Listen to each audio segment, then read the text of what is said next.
Hey there guys, so I went and picked up a new toy today and I wanted to have an opportunity to run it for a little while and do some cutting with it before I really give you an opinion of it. But this Kobalt cordless chainsaw is actually pretty nice. So with taxes and everything, it came to $200 exactly. And you get the saw and a 4 amp hour battery, which is on the charger over there, and the charger. Obviously you have the bar and the chain in there too, so pretty much the only thing you have to supply is some bar and chain oil. I didn't have any. I have to go pick some up tomorrow, but just to have an opportunity to cut with a saw a little bit, I just put some engine oil in here excuse me, just to have something for now, but I'll go pick up some proper bar and chain oil tomorrow. Anyway, we didn't have a full charge on that 4 amp hour battery because when you put it on the charger, the green light, see the green light flashing? So when it's flashing, it means that the battery is still in the process of charging, and it was still flashing when I took it off the charger. But I wanted to go play with it and try it out, and this thing is really awesome.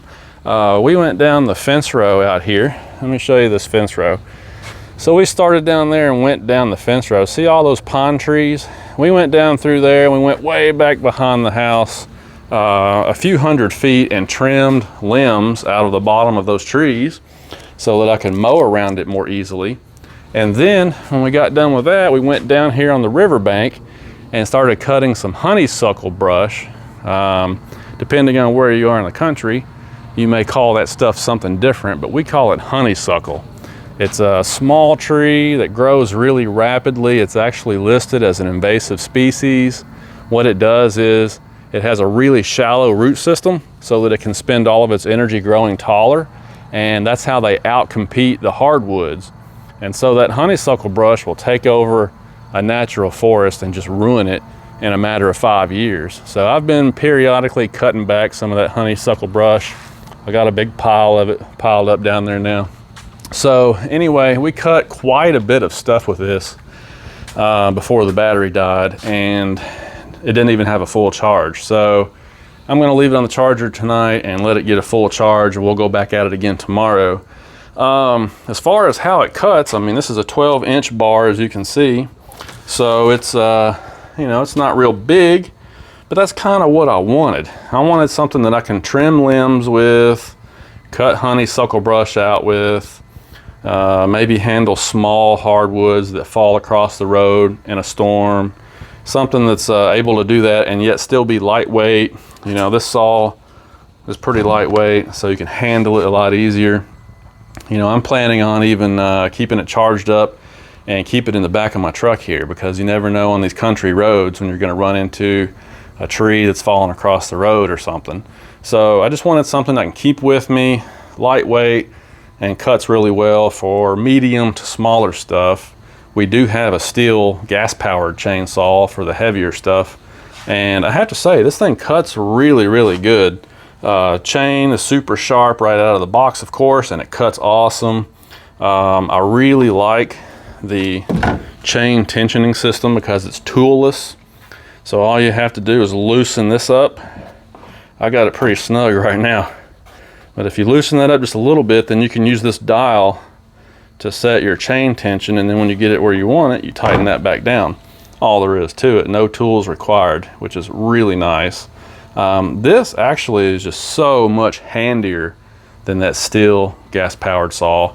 That thing is hard to start sometimes. It's a pain in the butt. You got to fool with the oil and fuel mixture and everything else. It's noisy. I found that this is actually a really cool saw because it's convenient, it's easy. When you're not actually cutting with it, it's off, obviously.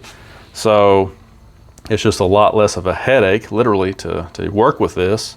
And I'm pretty happy with the performance. I mean, it's, like I said, it's been cutting really good. Seemed like it had plenty of power to go through just about anything we cut into, whether it was cedar or pine or the honeysuckle. We cut a little bit of dead hardwood with it, and it seems to have plenty of power, plenty of chain speed. So for a couple $100 to have something like this on hand that you can just whip out and use anytime you want to real quick, I really like it. I think it's going to be a nice little addition to the arsenal around here. And the other cool thing about it is it's Kobalt, so it's the Lowe's store brand. And the batteries for this are useful in a lot of other accessories. You know, like my wife has the Kobalt fan over there. It takes the same batteries as this. And they've got a lot of other things that take the same batteries also. So you can obviously share batteries and keep batteries charged up around the house to use in multiple, you know, Kobalt tools, which is also pretty awesome. You know, I've always kind of been one of those traditional guys who doesn't really believe in the electric stuff. You know, I'm kind of a gas powered guy. That's how I was raised, and that's just kind of the way it is, you know. But fact of the matter is the world is kind of pushing toward electricity, and these electric tools are going to be more and more the norm as we go forward. So I thought I would give it a try, and I'm pleasantly surprised. I think it's going to be pretty awesome. While I was there, I saw electric lawn mowers.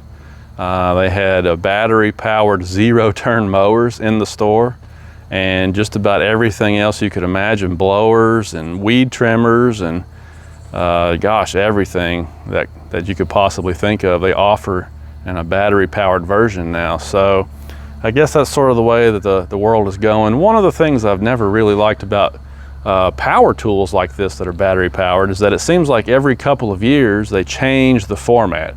So the batteries will become obsolete, you know, or they won't fit onto the charger. So you got to get a new battery and charger system, you know, and whatever. And so the batteries and chargers, they might be almost the same cost as a whole tool, you know, and so you're constantly dealing with having to, you know, get new stuff all the time. And I don't really like that. So that's why one of the reasons I've kind of been sticking with gas powered stuff. Once you buy a gas powered tool, as long as you can find gas, you're good to go, right? But anyway, hopefully the Kobalt system, the current form factor for the batteries and the charger, hopefully that'll stick around for many years and I can get a lot of use out of these things around here. But anyway, I just wanted to show you that. So far so good. I'm going to do some more cutting with it tomorrow or maybe this weekend, and we'll see how it holds up. But initial reviews are super positive on this saw. I really like it. All right, sun's still up. I got more work to do. Thank you guys for watching. I do appreciate it. We'll talk to you later.